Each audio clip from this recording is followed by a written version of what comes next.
You're listening to DNA ID. brought to you by AbJack Entertainment. Be sure to check out some of the other great true crime podcasts from this network, including The Murder in My Family, Missing Persons, Scene of the Crime, Zodiac Speaking. Beyond Bizarre True Crime, Campus Killings, and Killer Communications. all of these podcasts are available for you to binge on right now, wherever you listen to podcasts. Subscribe where you're listening to this podcast so you don't miss an episode.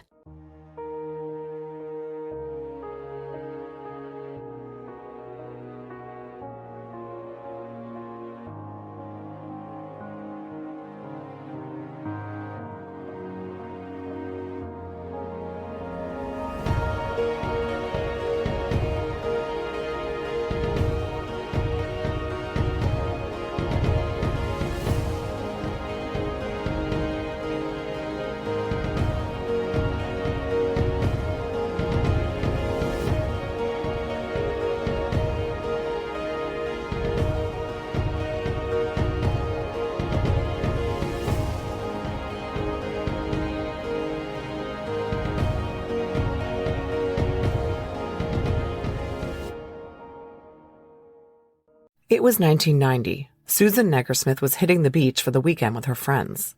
The group was staying in a motel in Party Central, Wildwood, New Jersey, on Cape May, for the Memorial Day weekend.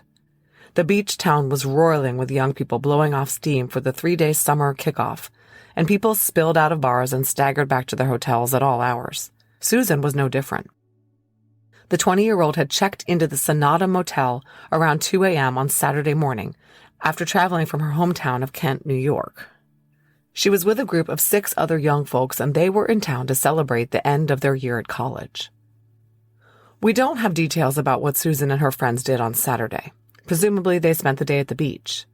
That night, Susan and her friends were hanging out at the motel drinking and smoking a joint or two.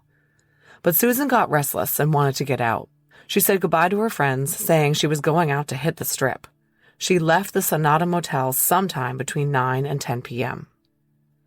On Sunday morning, May 27th, around 10 a.m., Evangelos G., a cook at Schellinger's restaurant on East Schellinger Avenue, went out back to the small, partially fenced enclosure where the restaurant's trash bins were stored, near the rear service entrance. And there, he suffered a nasty shock, one that I'm sure was traumatizing for quite some time. On the concrete ground, inside the fenced area, was the dead body of a young woman. Evangelos called the police. Wildwood police officer Chris Howard was one of the first responders on the scene, hearing the radio call at 10:10 a.m. Arriving at the alley behind Schellinger's, he observed the body on the ground in the restaurant trash area. The young woman lay on her back. She was nude from the waist down, her black jeans and underwear still wrapped around her left ankle. Her jean jacket was tossed to the side. Her pink t-shirt and bra were pushed up, exposing her breasts. Her feet were bare, with no signs of shoes, new white Nikes with a blue swoosh, it would later be learned. She was battered and bruised. Howard's report later cited bruises on the young woman's throat. Her body, lying on a piece of cardboard, was rigid and cold to the touch. Here's an excerpt from Officer Howard's report, quote, "There was dried blood on the victim's mouth area and appeared to be bruises on her neck. The victim was clothed in a light orange shirt that was pushed up on her chest, exposing her breasts, and her black pants were pulled down a bunch around her left foot. However, I did not notice underwear.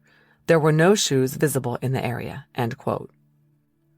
Notice that Officer Howard's report uses the word victim more than once.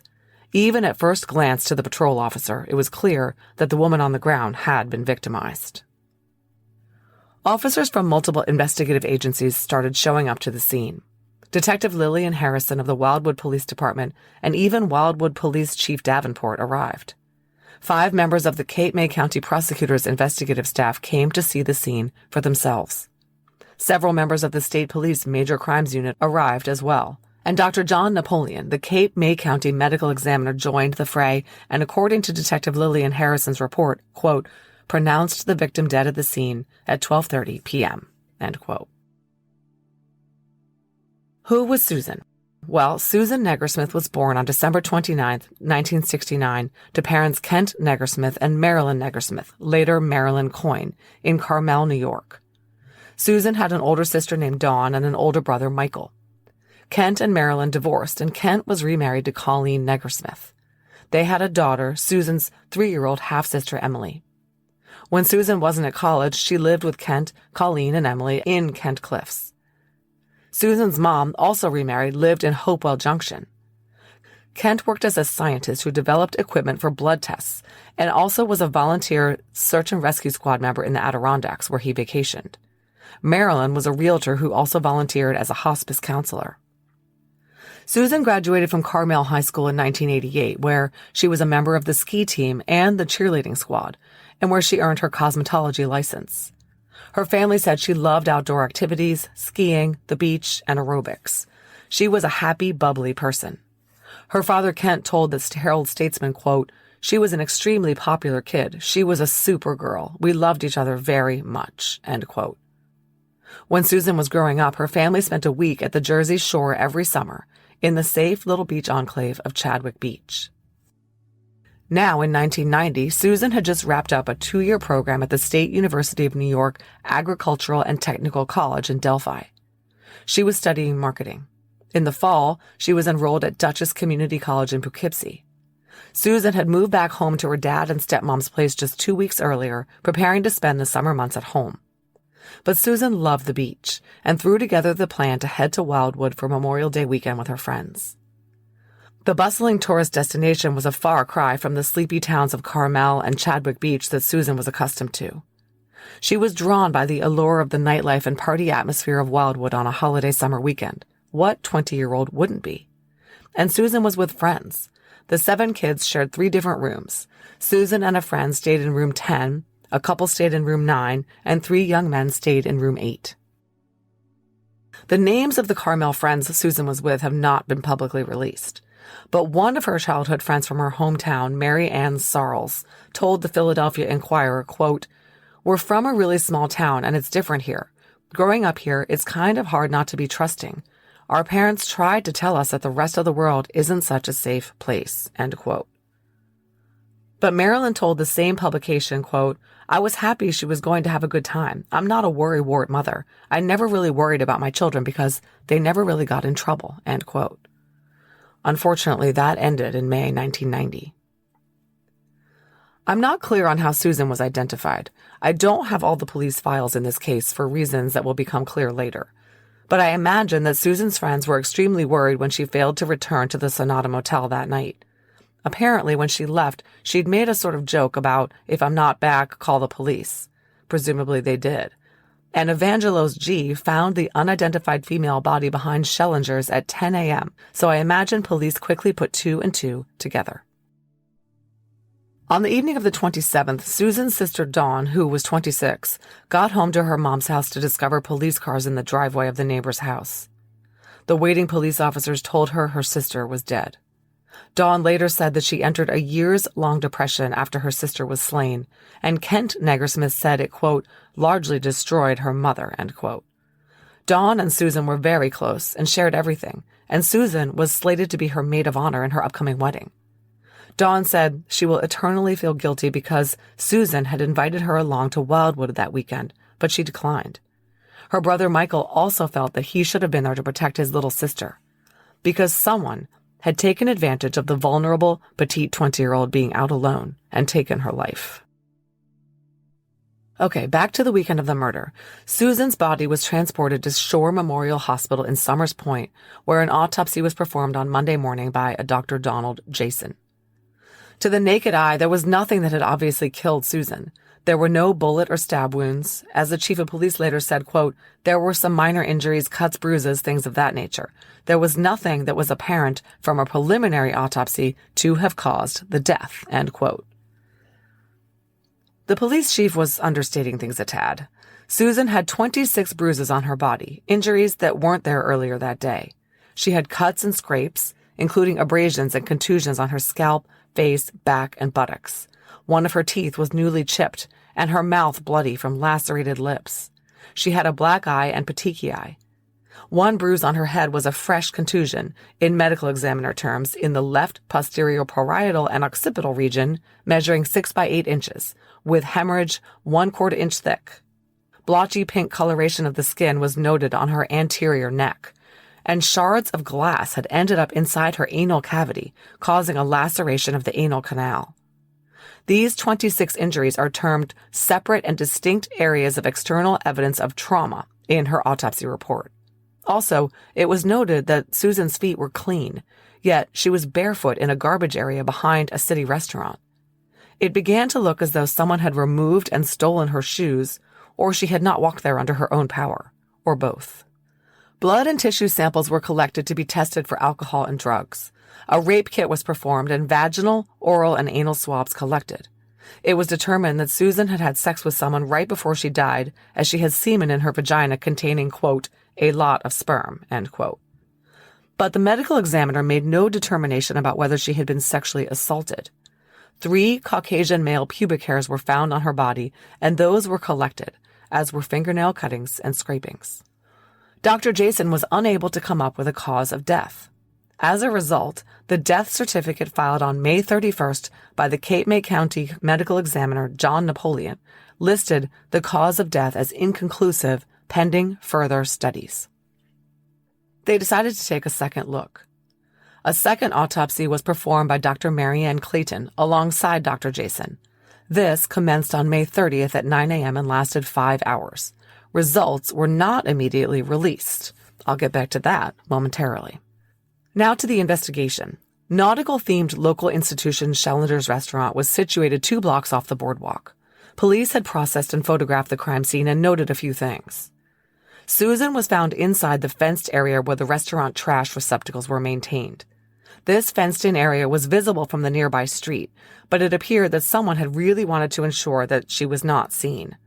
A mop bucket and garbage receptacle were found positioned between Susan's body and the entrance to the trash area.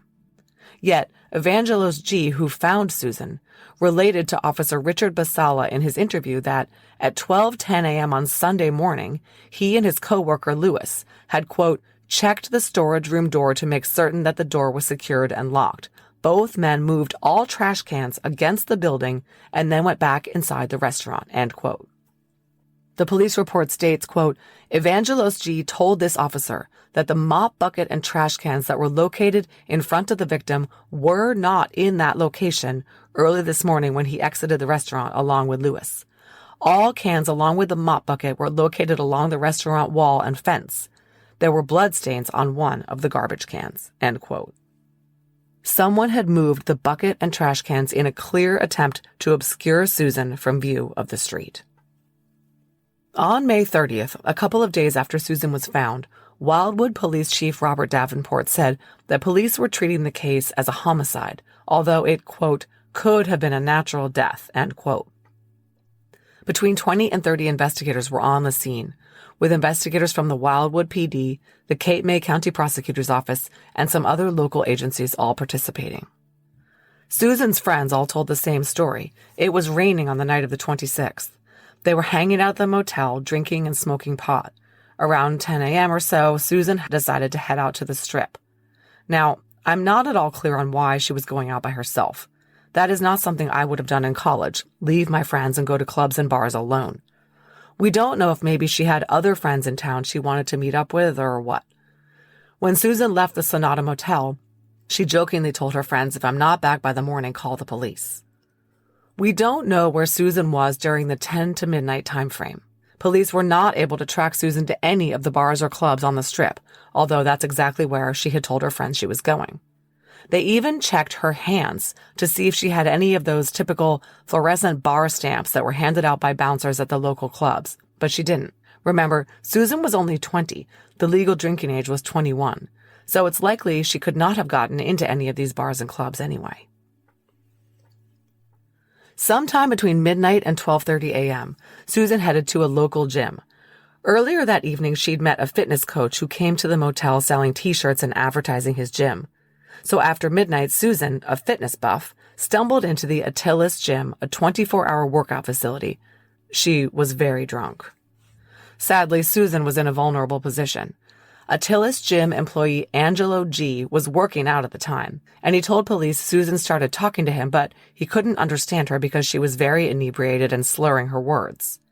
Brian M., the owner of the gym, backed this up. Apparently, Susan threw up in the back of the gym, and the owner wanted her out. Angelo admitted to police that he left with Susan and brought her to an apartment behind the gym belonging to a guy named Mike W. There, Susan continued to drink vodka. Angelo said he attempted to initiate sex with her, but she spurned him and then threw up on the kitchen floor. At this point, Mike W. returned home and told Angelo to get Susan out of there. Angelo took Susan outside where some guys who were partying on the porch of a house at 213 East Maple Avenue, next to the Attilas gym, witnessed Angelo helping Susan. Joseph T. told Lieutenant Charles Quinn of the Wildwood PD that he and his friends saw Angelo helping a girl who appeared to be really, really wasted walk out of the back door of the gym. The girl, Susan, was on the sidewalk falling all around, according to Joseph's statement, which I'm quoting here. The owner of the house comes out and asks her if she wants a ride home, as she appears to be really out of it. She won't get into his car, so he leaves her alone. She's sort of staggering around, and a police car pulls up. Angelo goes over to the car and talks with the cops. It looks like Angelo knows the cops, and they leave. The girl is still there." End quote. This was all true. A police report documented the stop and reported that the officers left because the inebriated woman told them she was fine. Cape May County Prosecutor Stephen Moore later confirmed that the two officers interacted with the group as Susan left the gym and asked her and others whether they needed help. They concluded that they didn't require their assistance, Moore said. After the cops drove off, Angelo reportedly told the guys on the porch, "Here's a present for you," referring to Susan. Then he left. The porch guys, including 20-year-old Frederick A., a.k.a. Freddie, took Susan to a house party across the street, where that witness, Joseph T., lived with some other guys. According to witness statements, the party was crowded. People were going in and out. Everyone was drinking. Witness reports vary about what happened. One young male witness told the police he saw Susan in the backyard with 3 guys, her pants and underwear down around her thighs. This was around 2 a.m. Another witness said that Susan had been kicked in the head while she was throwing up in the apartment bathroom. It was confirmed by the apartment owner, Eric R., that he saw Susan puking in the toilet in his apartment. A guy named Christopher P. was at the house party at 216 East Maple. He said that at approximately midnight, he saw Susan walk across the street and stumble into the first-floor apartment party. A few minutes later, after going inside, he saw Susan lying on a bed alone, fully clothed, extremely drunk, and semi-conscious. He helped her to her feet, and she went to the bathroom for 10 to 15 minutes. After she was sick, Freddie A. told Susan he would walk her back to her motel. As she was leaving with Freddie, Susan tripped on the front doorstep and fell headfirst into the railing. Freddie helped her to her feet. Christopher P. said he noted no visible injuries to her from the fall. This is important. She was unhurt at this time. Susan told Freddie that she was staying at the Sonata Motel, and they left the party together, walking east on Maple Avenue. The problem was Freddie was from Philadelphia and wasn't familiar with Wildwood. Susan was also from out of town. Neither knew their way around, and both were very drunk. Susan couldn't remember where her hotel was, and she wasn't really being cooperative with Freddie's efforts to help her. So, after aimlessly stumbling around for close to an hour, Freddie told police he left Susan outside Schellinger's restaurant, and he returned to the party. There were differing reports about when Freddie returned to the party. He said it was at 2:30 a.m., but some witnesses, including Christopher P., said that Freddie was gone for approximately 90 minutes and that he returned alone closer to 3:30 a.m. When he did return to the apartment at 216 East Maple, he was drinking and sort of bragging to Joseph T., according to statements. He said that he had had sex with Susan in a parking lot. Susan never made it back to her motel. Police confirmed that. For reasons they have never fully explained, they believe she was dead by 3:30 a.m. and that she died in that alley behind the restaurant where she was found. Freddie A. was questioned extensively. He flat out denied harming Susan. He admitted to police that while he'd bragged about sex with Susan to look cool to his friends, it hadn't actually happened. In his official statement to Lieutenant James McGowan of the Cape May County Prosecutor's Office on May 28th, Freddie said he walked Susan from the house party to Atlantic Avenue and then south on Atlantic to Schellinger Avenue, where he left her leaning against Schellinger's restaurant at 2:30 a.m. He'd been trying to walk her to her motel where she was staying, but she was so drunk she couldn't remember where it was. By the way, Schellinger's, which is still there, is located at 3516 Atlantic Avenue. Susan's motel, the Sonata, is located at 2703 Atlantic. It's a straight shot up Atlantic Avenue, just 0.4 miles, mere blocks away.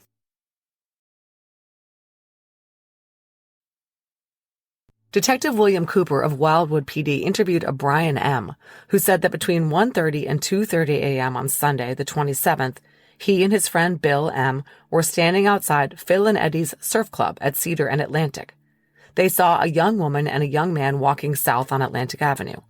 Both appeared to be extremely drunk and were arguing. The woman resembled Susan's description. The witnesses had almost certainly seen Freddie and Susan trying to find Susan's motel, and the fact that they were arguing either backed up Freddie's story that Susan was not being cooperative or made him look like an angry rage monster. Freddie A. later told his friend Christopher P. that Susan was fine when he left her, if wasted. But you can see why police suspected Freddie might have been involved in what happened to Susan. Susan had consumed Budweisers and vodka that night and smoked some weed that she brought along. She was inebriated enough that she left her canvas purse at the party on East Maple, the one Freddie walked her home from. The partygoers later found it, and instead of calling her family or taking it to the police station, they emptied it. According to the Philadelphia Inquirer, quote, one of the people later questioned by police said he gave his girlfriend a small bottle of perfume he took from Susan's bag and split the 2 $5 bills he took from her wallet with another friend, end quote. I don't know what happened to Susan's wallet and ID. So here the police were. Susan had allegedly been left alone leaning on the outside wall of Schellinger's restaurant sometime after 2:30 a.m., according to Freddie A. Sometime after that, she turned up dead in the alley behind the restaurant. But the initial autopsy report, the only one released for weeks, declared her cause and manner of death to be undetermined. So police had to investigate the case without a determination that it was a homicide. But so many signs pointed to Susan having been murdered that it appears the police initially proceeded on that assumption. Detective Lillian Harrison of the Wildwood Police said on June 8th that, quote, we are still treating this as a suspicious death until we get a report, end quote. First of all, there was the state of Susan's body when it was found, with all the injuries and the exposed genitals and breasts. And also, there were some witnesses, sort of. Police found witnesses who had been near the alley behind the restaurant where Susan had been found. One witness heard a woman scream in the area of Schellinger's restaurant. She estimated that the time was at 1:30 a.m. And a woman matching Susan's description being dragged into the alley behind the restaurant was seen by a female witness. No one called the police. At the end of June, the medical examiner's official ruling was announced by Cape May County Medical Examiner Dr. John Napoleon. He had not performed either autopsy on Susan himself. He was in charge of the medical examiner's staff and their death investigations, but his role was largely bureaucratic. The report by his office, based on the second autopsy and the toxicology tests, stated that Susan had died from, quote, lethal cardiac arrhythmia and hypothermia due to alcohol intoxication and exposure, end quote. The manner of death was accidental. Susan's toxicology tests had come back showing that she had a blood alcohol level of 0.285. A joint statement released by the prosecutor's office and the Wildwood City Police expounded that the alcohol saturation level in Susan's brain was 0.29. It was 0.50 in her stomach. Those numbers were 3 to 5 times the legal limit for intoxication in the state of New Jersey, which is 0.10. The medical examiner's office was unable to determine what actually killed Susan, so chalked it up to death by misadventure. Susan had been very drunk, had sex with someone, had fallen or lay down in the alley, and died when the temperature that night dropped to between 52 and 56 degrees, and the alcohol in her system contributed to her low body temperature, which in turn triggered a heart attack. She was partially undressed and lying on cold concrete, which enhanced the hypothermia, a tragic accident. But Susan had zero history of heart problems. It wasn't that cold out that night, and Susan was a near expert-level skier, used to the cold. Being outside in 50-plus degree weather, even with 2 hours of light drizzle as there was that night, is not enough to kill a fit young woman. And wait, what about all the bruises, the glass, the unsullied bare feet, the blood on the garbage can? The fact that both responding officers, Basala and Howard, had checked the murder box on their incident reports. It was absurd. Susan was buried in Raymond Hill Cemetery in Carmel.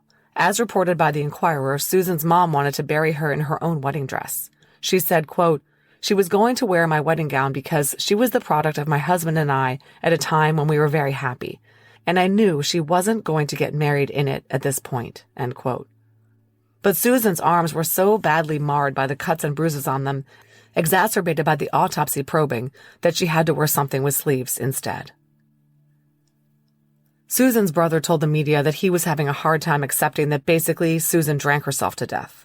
But unfortunately, the result of the new autopsy report was that the police stopped treating Susan's case as a suspicious death. The Cape May County Prosecutor's Office had assigned 13 investigators to the case. Over the previous month, they and detectives from Wildwood PD had investigated the case as a suspicious death, and many signs pointed to that. However, they had not found anyone they believed had harmed Susan. I don't know how they explained away the screams and the dragging into the alley. County Prosecutor John Corino said in a statement, quote, "After a month-long investigation conducted by the Cape May County Joint Homicide Unit, law enforcement officers have found no physical or testimonial evidence contrary to the findings and conclusions of the medical examiner's offices. In light of these results and conclusions, the matter is no longer being pursued as a suspicious death or homicide. However, for the benefit of the surviving family members, police will continue to attempt to ascertain if anyone possibly observed Susan Negersmith immediately prior to this unfortunate occurrence," end quote. So all these investigators had not found anyone suspicious who had been with Susan, and the second autopsy report gave them a reason to stop pursuing the case as a homicide. They surmised that Susan must have been drunk and fallen down several times, resulting in the cuts and bruises on her body. However, Chief Davenport stated, quote, "Someone was with her close to the time of her death, and we don't know who that was. We'd like to fill in all the blanks, so to speak," end quote. Another of the blanks, which the investigators acknowledged, was why some of Susan's clothing was missing, specifically her shoes, and why some of her clothing was partially off her body. One single investigator from Wildwood and an investigator from the prosecutor's office were assigned to continue to find the person who had last been with Susan. It's not clear to me how they knew for a fact that someone had been with her after Freddie. He did deny having sex with her after initially lying about it. I know he took a polygraph exam, and since it was 1990, he probably gave blood and hair samples. Perhaps these did not match the evidence found on Susan. Some investigators theorized that Susan had had consensual sex with someone, possibly in the alley, before dying. The flattened cardboard she was found lying on could have been put there deliberately to provide a buffer against the cement. Her sex partner may have had nothing to do with her death, as shown by the autopsy report. Or the cardboard could have been laid down by someone who took advantage of the vulnerable young woman, beat her, raped her, and strangled her to silence her protestations. A very cynical view of this whole case could be that pressure was put on the authorities to declare Susan's death accidental because the Wildwood and larger Cape May economy relied on summer visitors, and a murder would be very bad for business. After the second autopsy report came out, Susan's case died down quickly, but not for Susan's family.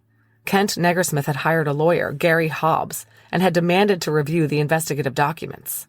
And some of these included a report issued by the New Jersey State Police Biochemistry Lab, which had analyzed some of the physical evidence in the case. Their report, dated July 10, 1990, indicated that they had found sperm in Susan's vaginal swabs, no surprise there, but they had also found blood on Susan's jean jacket, jeans, and t-shirt, blood but no semen on her underwear, and blood in her fingernail scrapings. I'm going to include here the findings of another report, although this one was not received until 2 years later. The Cape May County Prosecutor's Office received a blood stain pattern analysis report from Norman Reeves Consulting, dated April 28, 1992. It contains some very interesting information, including the following. The trash can in front of Susan's body had a blood stain on it. The blood on the trash can came from a bloody hand or object, and due to the lack of smearing on the victim's hand, it's unlikely that this came from Susan. The blood on Susan's shirt indicated that she was not bleeding standing up, and the bleeding occurred when she was lying on the ground. Blood on the tag suggested that the shirt had been twisted around her throat. On Susan's left forearm were 3 distinct blood smears consistent with finger marks. This transfer pattern could not have come from her own left or right hand. There was no blood on her right hand, and it wasn't possible for her left hand to have grabbed her own left forearm. Therefore, the blood smears came from someone else's hands. The mop bucket wheels had been moved through blood on the ground, making wheel track marks. Someone had moved the mop bucket to where it was found after Susan was killed. Another report surmised that the glass found in Susan's anal cavity was from being sodomized with a beer bottle. In January 1991, a very frustrated Kent Negersmith requested that the state medical examiner, Dr. Robert Good, reopen the case. Dr. Good explained in a letter to Negersmith's attorney, Gary Hobbs, on January 18, 1991, quote, "I am reluctant to commit a large additional block of time to an investigation which I think was conducted properly. No new information has come to light, and reevaluation would simply be doing the same thing twice." End quote. County Prosecutor John Carino said that he didn't have the authority to reopen the case. So Kent formally requested that New Jersey Attorney General Robert Del Tufo do so. Kent had always questioned the findings that his daughter's death was an accident, that she died of excessive alcohol in her system leading to hypothermia and heart failure. He had pulled together all the reports on her case and consulted a well-known pathologist, Bexar County, Texas medical examiner Dr. Vincent DeMayo, as to whether the state medical examiner's findings were correct. DeMayo basically said, no way. He told the media, quote, "0.285 is not a lethal amount of alcohol, and you don't die that quickly from hypothermia," end quote. His statement went on, quote, "In my opinion, she could have died from one of 2 possibilities, a beating and alcohol combination, which of course is a homicide, or manual strangulation sometime after she passed out," end quote.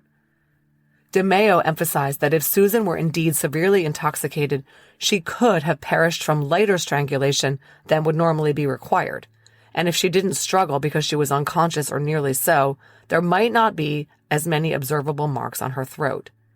He stated in a letter to Kent, quote, "While there may be a question as to the exact mechanism of death in this case, in my opinion, there is no question about the manner of death. This is a case of homicide," end quote. Well, Del Tufo punted, referring Kent's request to the State Division of Criminal Justice, which would rely on information from the county prosecutor's office when deciding whether there was reason to open the investigation. Kent and his wife Colleen were not pulling any punches. They were determined that Susan get justice and persisted in their campaign to have the manner of death changed to homicide for years, literally. Colleen told the media, quote, "She did not die accidentally. This was a homicide. She had cuts and bruises on her body. Somebody did this to her," end quote. Kent said, "The case was dropped. It shouldn't have been. I started researching the clinical angle to the case. There are many, many questions unanswered. My daughter was obviously beaten. She was only partially clothed. She had a gold necklace on. That was taken, and she never would have taken it off. Her sneakers and socks were missing and never found. Her feet were clean, which can only mean she didn't walk there. It's not a matter of clearing her name. It's a matter of catching the bastard that did this." He went on to say, quote, "Most likely she was fighting someone off who was raping her. Then most likely the person knocked her out and strangled her. To know that this has happened to her, and then for them to say that she drank herself to death with all those wounds on her, it's pathetic," end quote. Many, many times we've heard tragic stories about the deaths of young people where the parents are clearly in denial. It's too painful to acknowledge that their beloved child might have made bad choices without which their death might have been prevented. But Kent, although of course emotionally invested in the case, was a scientist. He was in the blood testing business. He saw the evidence for what it was and felt as though the police were all too willing to chalk Susan's death up to yet another drunk, partying college kid who brought tragedy upon herself. He felt adamantly that that was not the case, and as he said, there were many unanswered questions. That was putting it mildly. The damage done to Susan's body and the circumstantial, if not physical evidence that she had not done that to herself were overwhelming. This did not seem like an instance of parental denial. This seemed like a miscarriage of justice. Kent told the press of Atlantic City, "I believe my daughter was beaten and strangled. I feel it's a cover-up and our efforts are not going to stop." End quote. Kent's attorney Gary Hobbs wrote a pointed letter to Cape May County Prosecutor John Carino, saying, quote, "Both Susan's family and myself find it hard to believe that Susan caused all of her own injuries, then removed and discarded her socks and shoes, removed her pants and underwear from her right leg, leaving them draped over her left ankle, removed her denim jacket, lifted her shirt and brassiere, exposing her breasts, moved the garbage can and mop bucket in front of the entranceway to the Schellinger's restaurant garbage and storage area, and then laid down on the cold cement so that she would ultimately die." End quote. Hobbs pointed to the fact that police photographs of the crime scene showed a large mop bucket and garbage pail had been moved and placed in front of Susan's body, so that anyone walking by on Schellinger Avenue would not be able to see her lying on the ground. This indicates that someone did not want Susan's body found, Hobbs said. Hobbs also pointed to reports of a woman screaming coming from Schellinger Avenue at approximately the time that Susan was believed to have died, and the fact that a witness saw a woman who looked like Susan being dragged into the alley by a white male. He said in his letter to Carino, quote, "Based on these reports, is it your agency's official determination that the person screaming and also being dragged into the alley of Schellinger's restaurant was someone other than Susan Negersmith? If so, who was it?" Hobbs' letter continued, "Were there any fingerprints found on either the garbage can or the mop bucket moved to cover Susan's body? There are bloodstains on the garbage can. Did anyone attempt to determine if there were fingerprints in the bloodstains?" Hobbs also asked about the original incident report, noting marks on Susan's neck. He said, quote, "Has your organization affirmatively ruled out the possibility of strangulation of Susan Negersmith as the cause of death?" Just to comment here, the timeline is a little unclear because police estimated that Susan died around 3:30 a.m., and we know that she was alive and in the company of Freddie around 2 or 2:30 a.m. The witness reported the screams occurring from the alley at 1:30 a.m., but I think we have to assume that they were off on their time estimate. Prosecutor Carino responded to Hobbs's letter. He said that his hands were tied as 2 medical examiners, including the state medical examiner, Dr. Good, had ruled the death an accident, and that there was insufficient evidence to reclassify it as a homicide. However, he did agree that there were outstanding questions, and on May 1st, 1991, announced that, in fact, the Susan Negersmith investigation had never been closed. He maintained that the investigators were continuing to conduct interviews, polygraphs, DNA testing, and extensive DNA comparisons. This was true to an extent. The New Jersey State Police had worked the case with Wildwood PD, between them interviewing more than 100 people in 107 separate interviews and polygraphing a whopping 17 people. But much of this was in the first month when the autopsy results had not yet been reported. Nonetheless, Carino maintained that police were still actively working to determine, quote, whether any other person or persons were present when Ms. Negersmith expired, and if so, why police were not contacted, and whether someone came in contact with her subsequent to her male companion leaving her in the vicinity of the alcove where she was found, end quote. Kent Negersmith thought this was all BS. His attorney, Hobbs, issued a statement to the effect that neither he nor the family had been provided with any proof that the investigation was ongoing, and he believed to the contrary, it was dormant. They alleged that no police reports had been generated bearing a date subsequent to the second autopsy report. It turned out that police were still working the case, or at least they started working it after Kent raised the issue. In June 1991, police had enough to compel blood testing of a Thomas Wolfe, age 23, who had been arrested for the September 1990 murder of an elderly Collings Lakes woman during a robbery. He had slashed the throat of 72-year-old Dorothy Bigger. The blood sample was for DNA fingerprinting to determine if Wolfe could have been responsible for a sexual assault of Susan. This was the first time the public learned that there was a foreign male DNA sample taken from Susan's body. Now, this doesn't make a lot of sense because Susan's death was still considered accidental. Cape May County Assistant Prosecutor James Hurley clarified that the state was not questioning that the cause of death was accidental, but they wanted to determine whether there might have been a sexual assault prior to Susan's death, which they believed was possible. Sources had told police that Wolf had had sex with Susan before she was found dead, but the blood tests showed that he was incompatible with the sample taken from Susan's body. He was ruled out. It sounds to me as though the prosecutors weren't really buying the medical examiner's finding of accidental death, but were unwilling to state that publicly. This was likely because DNA analysis had shown that the male profile obtained from the vaginal smears taken from Susan at her first autopsy was consistent with the male DNA profile taken from under Susan's fingernails. Whoever had quote-unquote sex with her, she had scratched him badly. Assistant Prosecutor Hurley said, quote, "What this means is that there is still an ongoing investigation about this case," end quote. He indicated that investigators would continue to follow leads until they learned the source of the male DNA. Kent Negersmith wasn't satisfied with this bone he was being thrown. He felt that if Susan's death wasn't labeled a homicide, police would not be obligated to investigate it with the fullest extent of their resources and manpower. He met with the AG's office, and the parties agreed to utilize yet another outside expert, this time Maryland State Medical Examiner Dr. John Smialek, to review the case. After looking at both autopsy reports and the photos from the autopsies and crime scene, Smialek concluded that Susan's case was a sexual assault and homicide. Unlike any of the medical experts before him who had examined the case, Smialek noted that there was no trace of sperm in Susan's underpants found wrapped around her ankle. He said, quote, "Which leads me to the conclusion that she did not have her panties on following intercourse. In other words, this act took place in the alley where she was found.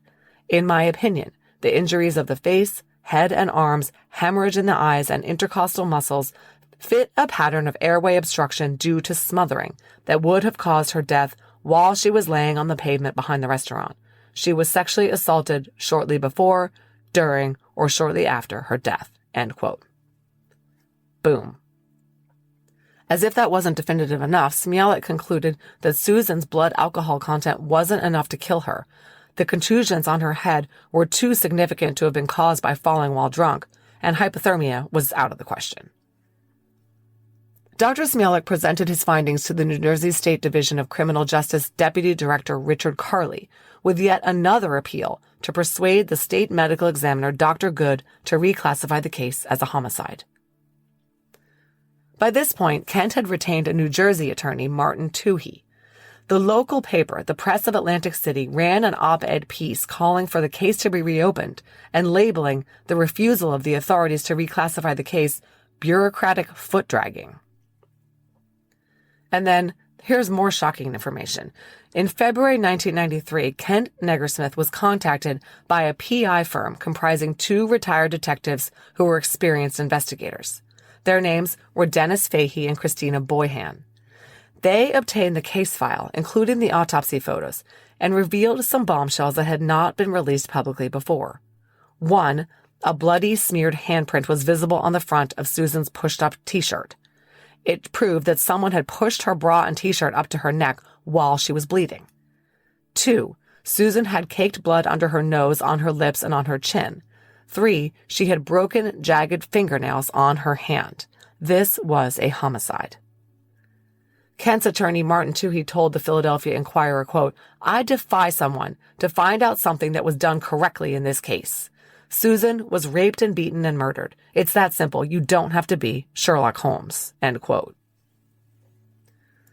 The PI, Fahey, summed up the stalemate over the manner of death. He said, quote, "This no longer has anything to do with the death of Susan Negersmith. It is a matter of who is going to be embarrassed," end quote. Kent and his lawyer decided the next step was to appeal to the New Jersey governor. In March 1993, they held a press conference demanding that Susan's death be reclassified as a homicide and that the state police be brought back in to start the investigation anew. New Cape May County prosecutor Stephen Moore took over in December 1992 and spent hours reviewing the Negersmith case file. He maintained that regardless of the official cause of death, police continued to investigate the case as a homicide. Police Chief Robert Davenport agreed that the case was open and actively being worked. But again, that didn't really make sense, absent a determination that a homicide had taken place and or a sexual assault had taken place. Finally, in July 1993, Moore stated publicly his personal belief that Susan's death was a homicide. However, Moore also defended his office and stated that the case had been and was being investigated as vigorously as if the official determination were homicide. And he warned that the now 3-year-old case would face obstacles to being solved given how much time had passed and how cold the trail had grown. Meanwhile, even more medical examiners reviewed the case. The Philadelphia Inquirer arranged for 2 medical experts, Dr. Dimitri Konstostavlos, the Delaware County medical examiner, and Dr. Wayne Ross, a forensic pathologist and blood spatter expert, to review all the death reports, autopsy photos, lab reports, witness statements, and so on. Both concluded that Susan had been murdered. Konstostavlos said, "I would have signed it out as a homicide." Ross said, "You have to pursue this as a homicide. To do otherwise is a travesty of justice." Still not 100% convinced, the state attorney general's office decided to bring in the big guns and retained Dr. Michael Baden, the former medical examiner of the city of New York. Some of you might remember the name from his role as a defense expert in the O.J. Simpson trial.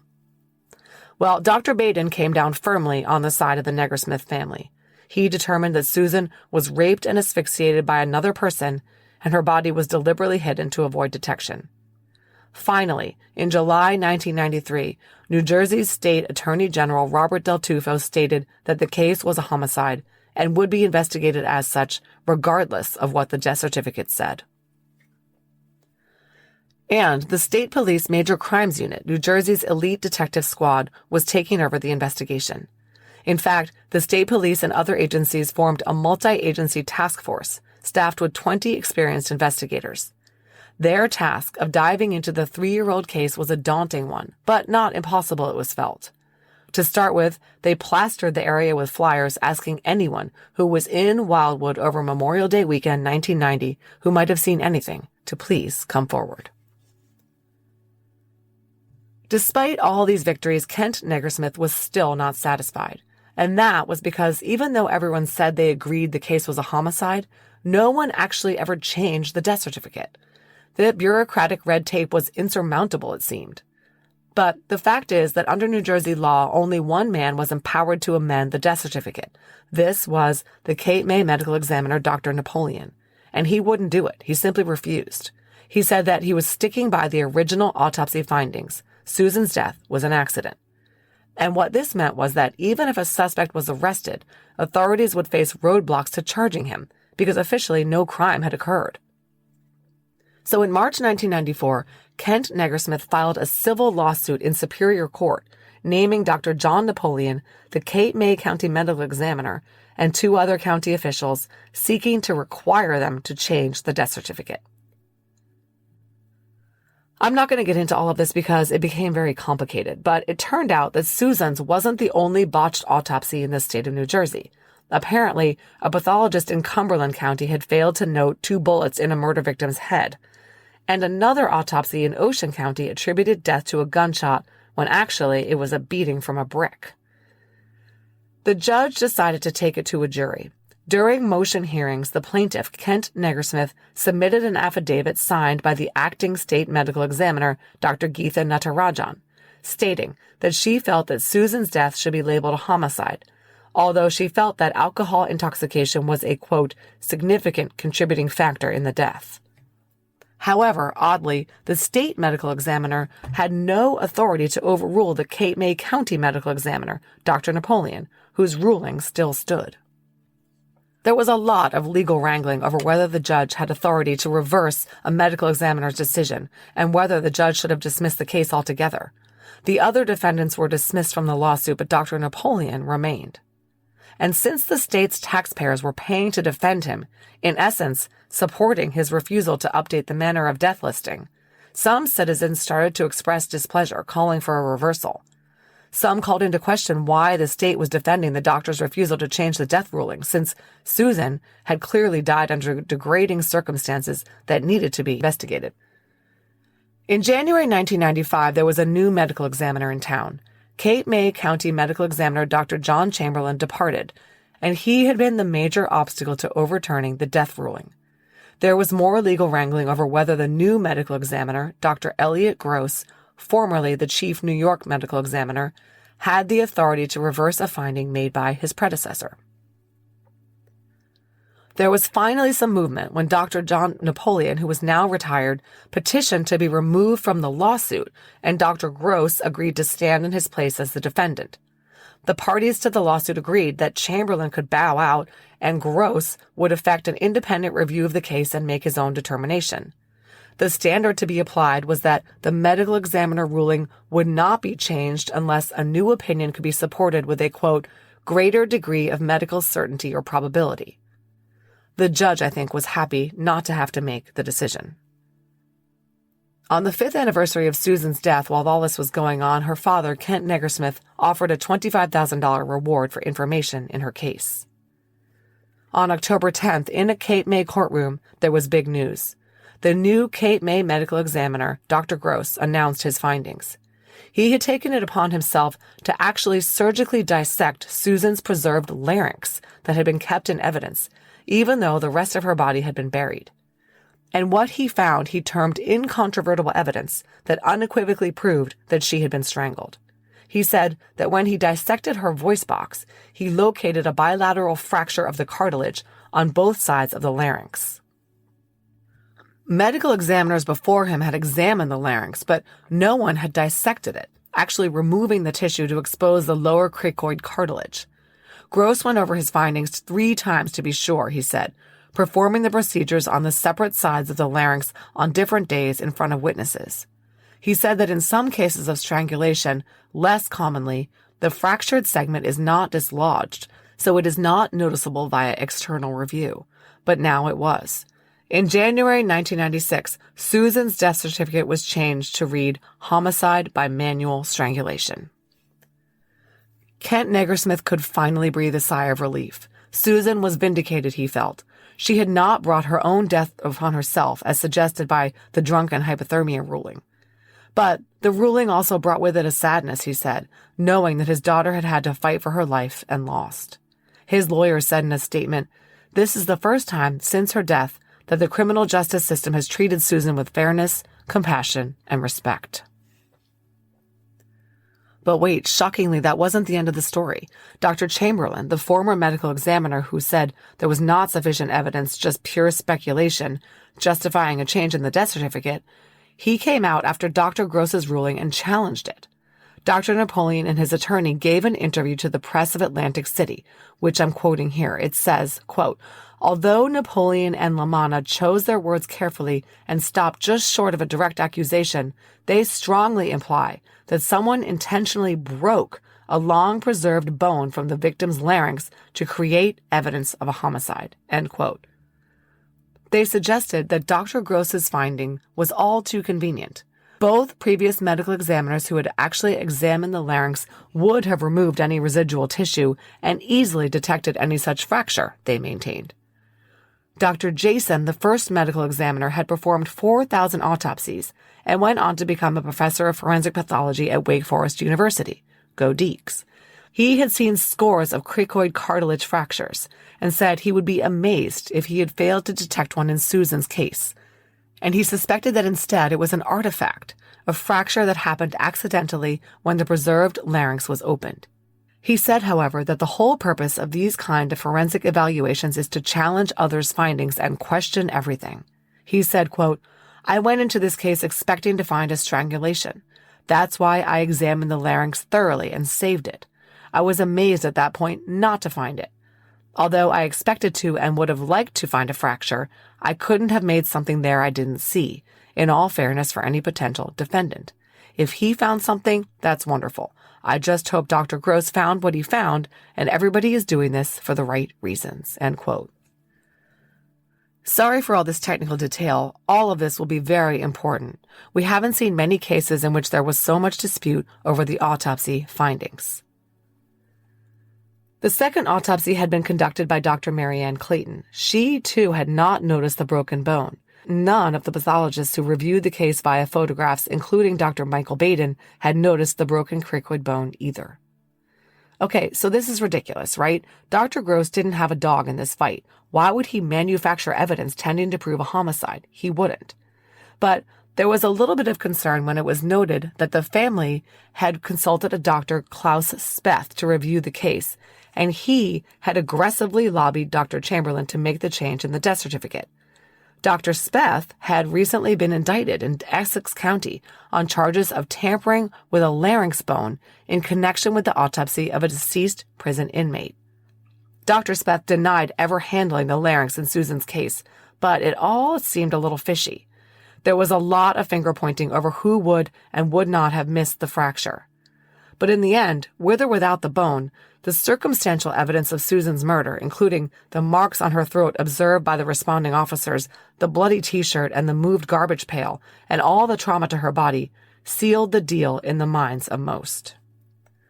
Incidentally, this Speth guy went on to be convicted of witness tampering for trying to convince Dr. Michael Baden to get the medical examiner Geetha Natarajan to testify in his favor in the broken hyoid bone case. Cyril Wecht, another nationally renowned pathologist, testified for the defense. It was a giant mess that, per the press of Atlantic City, quote, exposed a mean-spirited political underside to the world of doctors who examine the dead. In the wake of all this legal back and forth, 2 bills were passed by the New Jersey legislature that were directly impacted by Susan's case. One permitted the state medical examiner to correct or change death certificates issued by county medical examiners. And the other, a law drafted in Susan's honor, removed the statute of limitations on sexual assault cases. The previous statute of limitations had required that a prosecution be initiated for a sexual assault within 5 years of its occurrence. This part is crucial, so please take this in. As explained by the press of Atlantic City 6 years after Susan's death, quote, under current law, if the person who assaulted Negersmith were found now, the assailant could only be prosecuted for murder and not for rape because the crime took place more than 5 years ago, end quote. This bill doing away with the statute of limitations, known as Susan's Law, passed the legislature in March 1996 and was signed into law by the governor in May. Kent Negersmith described the legislation as an incredible honor. So the hopes were that Susan's rapist and killer could be brought to justice for both crimes he committed against her when they finally caught him. And now that the case was officially a homicide, it was indeed being actively worked by the state police. Detective Sergeant Glenn Miller, head of the Major Crimes Unit, said that someone had recently come forward with some information that they were investigating. The prosecutor's office said they were still working to rule some people out. One of these was a man arrested in another rape and murder of a woman in Wildwood. The victim in that case was Barbara Lynn Marks, age 27, who was killed underneath the boardwalk in Wildwood in 1986. Her killer, Ken Mann, was not apprehended until 1997. New DNA testing on a pubic hair and blood found on him at the time of the slaying had finally proven his involvement. Prosecutors believed he was likely also Susan's killer. However, DNA testing ruled him out as the perpetrator in Susan's case. Mann also pleaded guilty in 1992 to killing 9-year-old Samantha Jean Russ of Ocean City in 1991. Another killer ruled out in Susan's case was 26-year-old James McGlindsey. He had raped and strangled Rebecca Russell in Wildwood Crest in 1996. That year, in 1996, it was revealed that police were looking at a guy whose name we've heard before, Michael W. He was the guy who lived behind the Attila's gym, in the apartment where Susan threw up in the kitchen. He was an employee of the gym and also worked there. A martial arts instructor at Attila's gym named Tim Y. had apparently told investigators that Michael W. was somehow involved in Susan's death. He said that Michael W. drunkenly confessed to him to drinking with Susan, having sex with her dying accidentally, and him dumping her body in the alley. By this point, police said they had obtained blood and/or hair samples from a dozen men, but Michael W. wasn't one, yet. Because of this tip from Tim Y., and the fact that Susan had admittedly been in his house for a few minutes on the night she died, the police sought to rule him out. In a 1996 interview with the press of Atlantic City, Michael W. said he was at the gym that night with Angelo G. when Susan came in. Angelo had asked Michael if he could take Susan to his apartment, and he said yes and agreed to stay at the gym while Angelo did whatever he was going to do with Susan. But his girlfriend was tired, so after 5 or 10 minutes, they went to the apartment, found that Susan had thrown up, and kicked her and Angelo out. Susan and Angelo left and went to the house across the street where a party was going on. At this point, the two Wildwood officers, who Michael W. was friendly with, pulled up and asked him who she was, and he said she was a girl they met at the gym. This was the incident we heard about before, in which officers very nearly intervened because Susan was visibly inebriated. But instead, the officers left, and Michael W. and his girlfriend went to the apartment and went to bed. Cape May authorities obtained a court order to compel Michael W. to give a DNA sample, and he did, and he was ruled out. In 2001, two Wildwood area volunteers who had been helping Kent Negersmith over the years made a call for an all-female review panel to look at the case. Teresa Downey and Ruth Fisher felt that no woman would have attributed Susan's circumstances to a consensual sexual encounter. These two women were committed to justice for Susan, whom they felt had gotten a raw deal at the hands of New Jersey authorities. They attended town meetings, wrote letters to the editor, posted flyers, lobbied those in power, and were vocal, outspoken critics of the police, prosecutorial, and pathological investigations. They even demanded a meeting with the governor in 2014, requesting the appointment by the AG's office of a special prosecutor to solve Susan's case. Their demands were shot down, but they remained very vocal and active, working to continue to keep the heat on the authorities overseeing the Negersmith case. On Memorial Day weekend 1999, Kent Negersmith held a press conference to remind the public that his daughter's case was unsolved and that a $25,000 reward was available to anyone who helped solve it. The Cape May County prosecutor Stephen Moore said that he had a cold case panel of more than 24 investigators review the evidence in the case, and a new investigator, unfamiliar with the case, reviewed the entire case file from soup to nuts. They were working to get the offender's DNA entered into the relatively new CODIS system, which, as of March 2001, included DNA from 492,227 convicted felons. Just for comparison's sake, CODIS currently contains about 15,677,000 offender profiles, as well as nearly 5 million arrestee profiles. The CODIS entry provided some hope, but otherwise, they were sort of stuck. The 10th anniversary of the case in 2000 was a very somber occasion. Kent Negersmith had now invested 10 years in pursuing justice for his daughter. He did something every single day to advance the case. 10 years is a long time to invest blood, sweat, and tears with little to show for it. Sadly, his toil was far from over. Susan's case wasn't solved in 2000 or for many years after that. In 2003, police contacted the brother of a person of interest who had been ruled out. You'll recall that Michael W. was the donor of a court-ordered DNA sample in 1996 that ruled him out, while his brother Joseph owned a gym in Wildwood in 1990 when Susan was killed, and 13 years later, police asked him for a sample. It's unclear whether this Joseph guy was asked for a sample for any specific reasons or if investigators were just gathering samples from every man they thought Susan might have come across. In 2003, Kent said in a media piece, quote, "I still get nightmares about Susan's death and her last moments alive," end quote. He had planted a large garden in his daughter's honor, but that was about all he could do at that point. In 2004, Chief of Detectives Jim Ribicki said the case remained open and active. In 2005, new Cape May County Prosecutor Robert Taylor told the Press of Atlantic City that the case continued to generate new leads and a DNA sample had been collected as recently as December 2004. According to the Press of Atlantic City, Taylor held a news conference to say, quote, "I want to dispel any lingering ideas that these 4 murders are a result of a serial killer," end quote. Taylor was talking about 4 murders of young women in the Wildwood City area spanning 1970 to 1990. He said that the 1970 murder of Carol Hill, who was also sexually assaulted and strangled, was unrelated to Susan's case. This is all a quote from the Press of AC. Quote, "A third murder, the 1986 murder of Barbara Ann Marks, was solved in 1998 with DNA evidence. For the first time, Taylor announced that a case long considered unsolved has been cleared. Authorities believe they have solved who strangled a 21-year-old Morristown woman, Patricia Thompson, and left her nude body under a Wildwood pier in 1982, end quote. Taylor would not say the name of the suspect because he had died in 1991, but he confessed to the murder and a DNA sample from a relative confirmed his guilt. Taylor had addressed all these murders and whether they were connected to Susan's under pressure from Teresa Downey and Ruth Fisher, the local Negersmith family advocates I mentioned a few moments ago. They were convinced Susan had been the victim of a serial killer preying on women in the area, and prosecutor Robert Taylor was very anxious to dispel that notion. By 2009, Susan's case was also in Interpol. Police hoped this might be helpful because a lot of foreign students came over to work in Wildwood. That same year, another case just like Susan's shocked Cape May. Tracy Hottenstein was last seen February 15th leaving the Ocean Drive bar and restaurant at 2:15 a.m.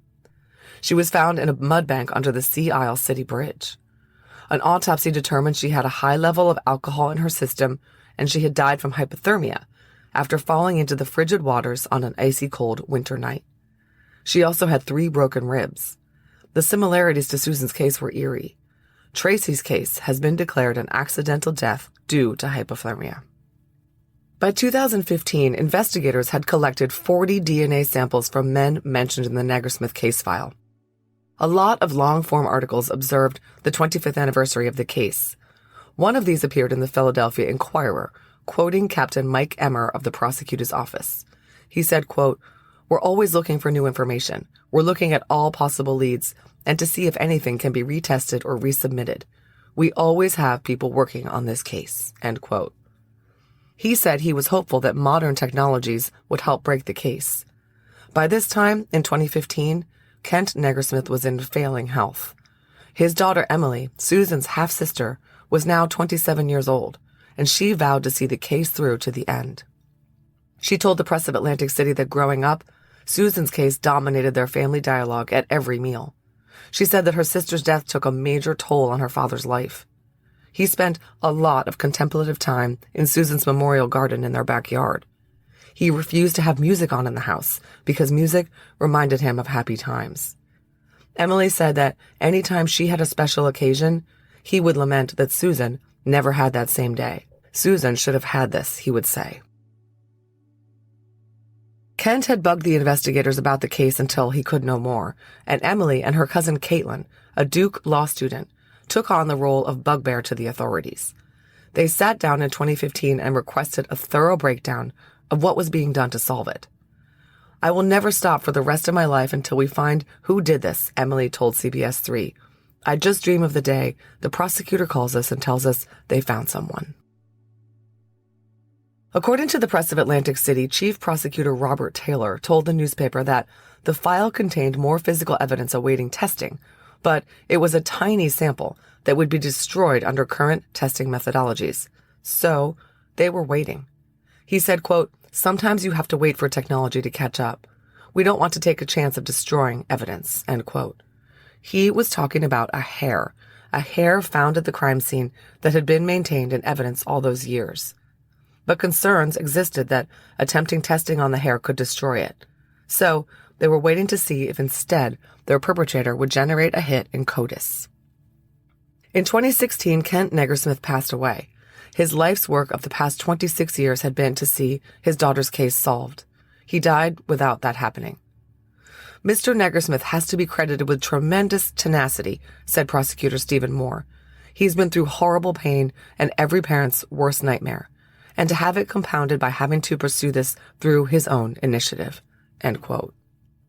2 years later, the modern technique investigators had been hoping for took the world by storm, and Cape May officials jumped at the chance to solve Susan's case once and for all. In August 2018, the unknown male DNA profile was submitted to Parabon Nanolabs for forensic genealogy analysis. C.C. Moore later tweeted, quote, "This was a difficult investigative genetic genealogy case, and I am very proud to have been involved," end quote. For reasons that will become apparent later, Cece was not able to give me any information on the forensic genealogy in this case. As her tweet indicated, she told me that it was a very drawn-out, complex process, one that took years. Complicating factors included that the man who was eventually focused on by the investigators had 5 brothers, and that according to Parabon's phenotype analysis, he had some Latin American ancestry, which in this case meant that his roots were not as well documented because some of his ancestors had immigrated to the United States. Another complicating factor was that Cece could not locate the ancestral marriage that connected the genetic networks that made up the suspect's family tree. And finally, she had trouble pinning down the union that had led to the birth of the suspect, the origin of his specific admixture, because, she theorized, there was a misattributed parentage event in his family tree. Cece says she made several recommendations to the investigators, advising them how to go about obtaining additional DNA that would allow them to single out a suspect. That involved a lot of detective work by the investigators to contact suspected DNA relatives of the unknown suspect and request their assistance in fleshing out the family tree. Finally, they were able to locate a very elderly relative of the suspect who recalled an out-of-wedlock birth in the family. And this birth finally tied together the genetic networks. This permitted Cece to follow the descendants of that union and eventually to locate two parents with the correct genetic heritage to explain the suspect's specific admixture. This was the missing link Cece needed to be able to provide an investigative lead to the investigators, the names of possible suspects, a set of brothers who hailed from New Jersey. Police focused on 62-year-old Jerry L. Rosado. I believe they gathered surreptitious DNA from him, but I cannot state this with certainty. Eventually, the Cape May County Prosecutor's Office obtained a warrant to collect DNA from 62-year-old Rosado, which was executed on May 26, 2021. Buccal swabs from Rosado were submitted to the New York State Police DNA lab in June of that year. The lab report stated that his DNA matched the DNA recovered from Susan's body, both under her nails and in her vagina. The statement issued was that Rosado's DNA, quote, had a high statistical probability of matching the DNA found on Susan, end quote. It took 10 months for the investigators and Cape May County Prosecutor's Office to solidify their case against Jerry Rosado. Rosado, who lived in Millville, New Jersey, was arrested on April 8, 2022.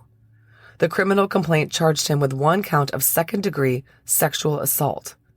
It stated that on May 26th, in 1990 in Wildwood City, defendant, quote, committed sexual assault by committing an act of sexual penetration upon Susan Negersmith, while Susan Negersmith was one whom the defendant knew or should have known was physically helpless or incapacitated, intellectually or mentally incapacitated, or had a mental disease or defect, specifically by having sexual intercourse with the victim while she was physically incapacitated due to alcohol in violation of the statute, end quote. Okay, what? The complaint charged that Rosado sexually assaulted Susan but said nothing about her murder? They didn't charge him with murder. Technically, they could have, but the prosecutors knew the incredibly controversial history of Susan's cause of death determination and the years-long legal fight and vacillating over whether she was murdered or had died of natural causes would undermine their case. Way back in 1996, when Susan's death certificate was finally changed to reflect that the manner of death was homicide, Kent Negersmith's attorney, Martin Toohey, had lamented that even if a suspect were ever arrested, the botched death investigation had done irreparable harm to the case. Any good criminal defense attorney would seize on the inconsistencies in the way the case was investigated and the flip-flopping by the authorities on the way Susan died, and he was right to be concerned. Now, in 2022, to prove that Jerry Rosado murdered Susan beyond a reasonable doubt, modern-day prosecutors would need to offer evidence that Susan was murdered. But the death certificate that for nearly 6 years reflected that her death was accidental, and the disagreement among all the medical experts made that nearly impossible. So once the investigators got Rosado's DNA and confirmed a match to the DNA found inside Susan and under her nails, they pondered how best to nail him. And what they decided to do was to charge him with the lesser crime of sexual assault. But unsure whether just the semen and skin under Susan's nails would be enough, they sought to undermine any defense Rosado could present about consensual sex by showing that Susan was too incapacitated to consent, and Rosado would have known that. Because she was not capable of giving consent, it amounted to rape. Cape May County Prosecutor's Office Detective Jennifer Falciani wrote up the arrest warrant affidavit citing probable cause. In it, she presented a 2022 re-interview of Freddie A. You'll recall that Freddie was the guy who said he had tried to walk Susan back to her hotel, but they couldn't find it, and he eventually left her at Schellinger's. In this re-interview, Freddie repeated his statement from back in 1990, which was that, quote, according to Fred, the victim was so intoxicated that she was incapable of consenting to sex, the affidavit stated. The toxicology report showed that Susan's blood alcohol content was 0.285.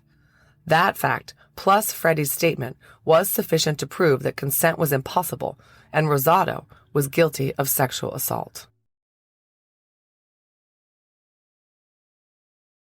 So Rosado was arrested for sexual assault and placed in jail, and the wheels of justice started to turn, albeit for a lesser crime than anyone would have liked. A press release was issued by the Cape May County Prosecutor's Office on April 8th, announcing the arrest of Jerry Rosado. Cape May County Prosecutor Jeffrey Sutherland stated, quote, countless law enforcement professionals and prosecutors have worked on resolving this case over the last 32 years, and their collective dedicated effort, in conjunction with the improvements in DNA technology and genetic genealogy analysis, has led to this long overdue arrest.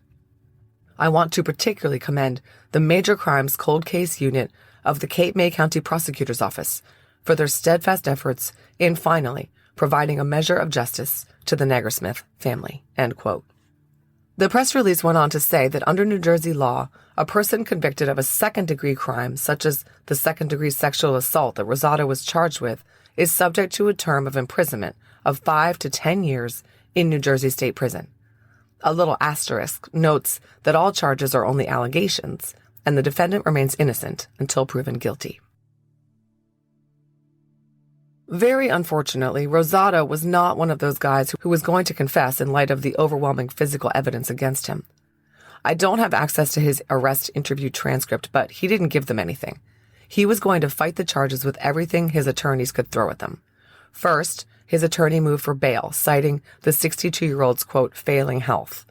Rosado used a wheelchair in the courtroom and reportedly does have health issues. Judge DeLury denied the defense's request, saying that no amount of bail would mitigate the flight risk posed by Rosado. He would stay in jail. Emily Negersmith, who was present for this and all subsequent hearings, told the Press of Atlantic City that she was very happy with this decision. In May of 2022, Jerry Rosado's attorneys filed a motion to dismiss the criminal complaint against him. Their chief argument was that the sexual assault charge was time-barred by the statute of limitations in effect when the crime allegedly took place on May 26, 1990. The motion maintained that the statute of limitations had expired on May 27, 1995, 5 years after Susan's alleged sexual assault. You'll remember that after Susan's death, legislation was passed in her name, eliminating the statute of limitations for sexual assault cases altogether. So what was this motion all about? Were Rosado's attorneys just grasping at straws? Well, that's what the Cape May County prosecutors hoped the judge would think. Their response brief argued that a 2002 amendment to the statute of limitations provided that the time period for prosecution actually commences only when the state has the DNA evidence to identify the defendant. So the statute was not triggered until Rosado gave buccal swabs to the police on May 26, 2021. The judge agreed and denied Rosado's motion in August of 2022. But don't celebrate yet. Jerry Rosado appealed.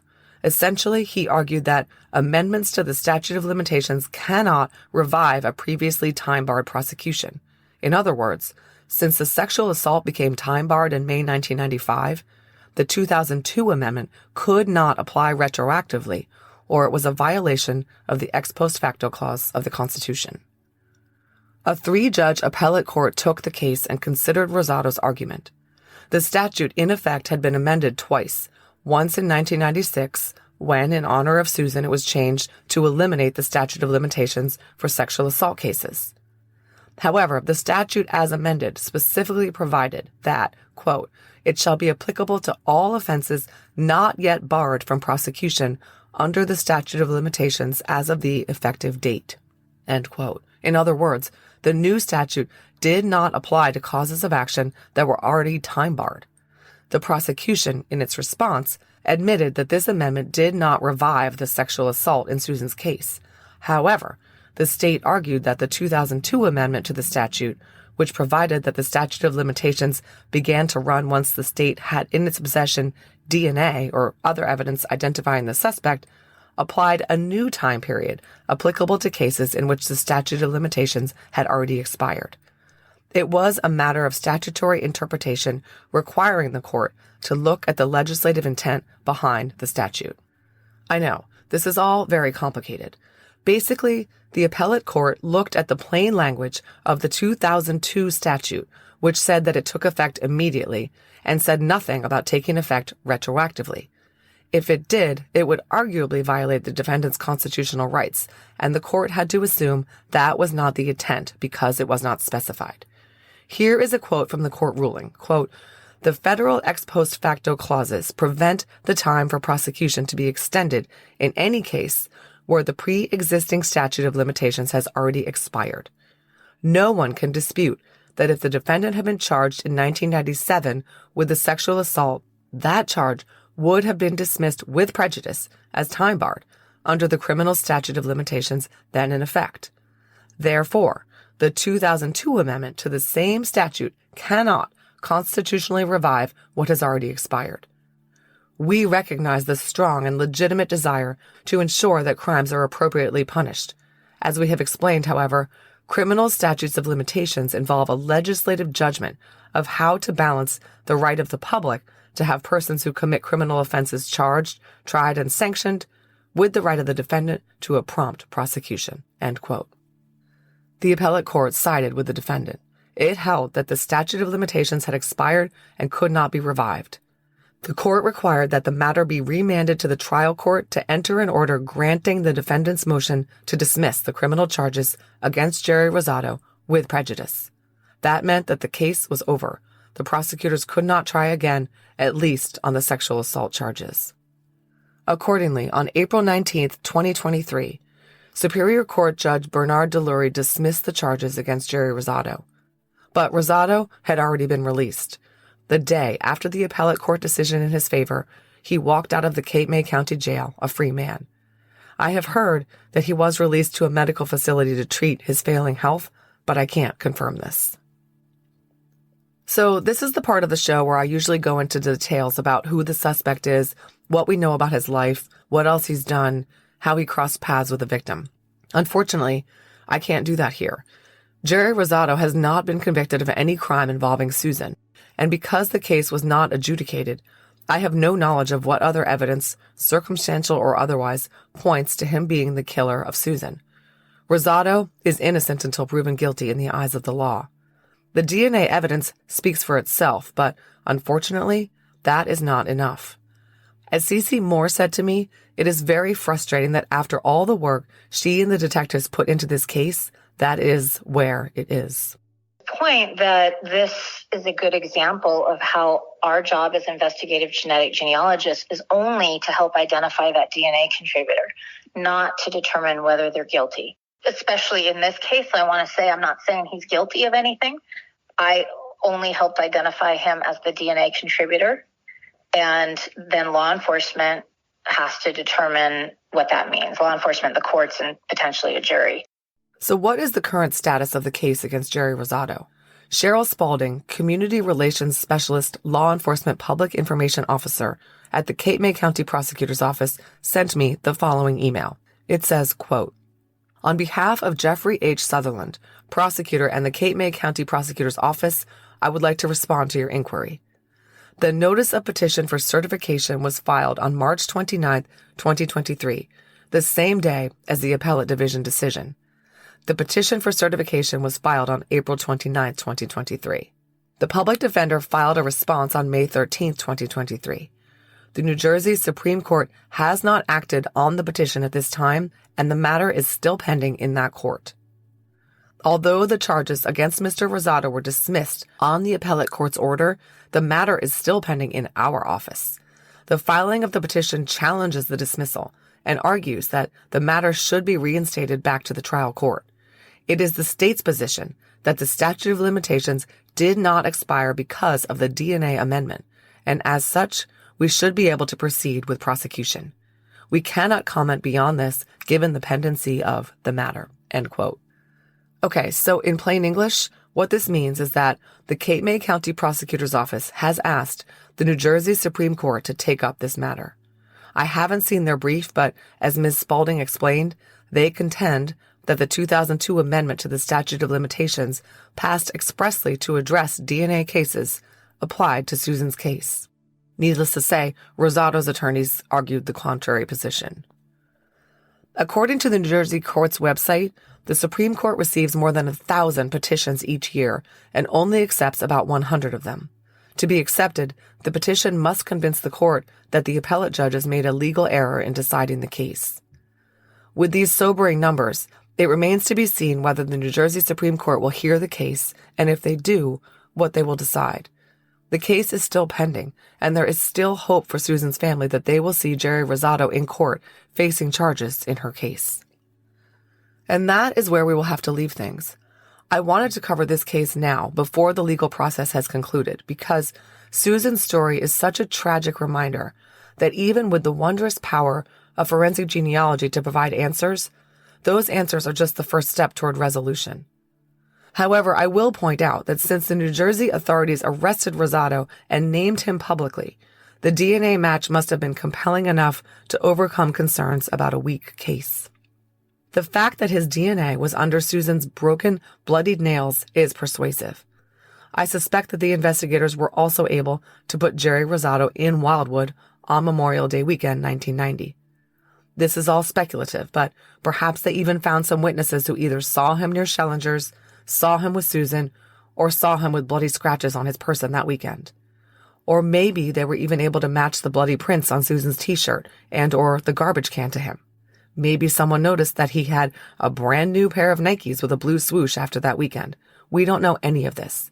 Prosecutors have not tipped their hand, still hoping for the opportunity to bring Rosado to justice. Clearly, they believe they have enough. But for now, Jerry Rosado remains innocent in the eyes of the law. However, I feel confident in saying that after 32 years, Susan Negersmith's family finally has answers, thanks to forensic genealogy. And if you're one of the bad guys, they're coming for you.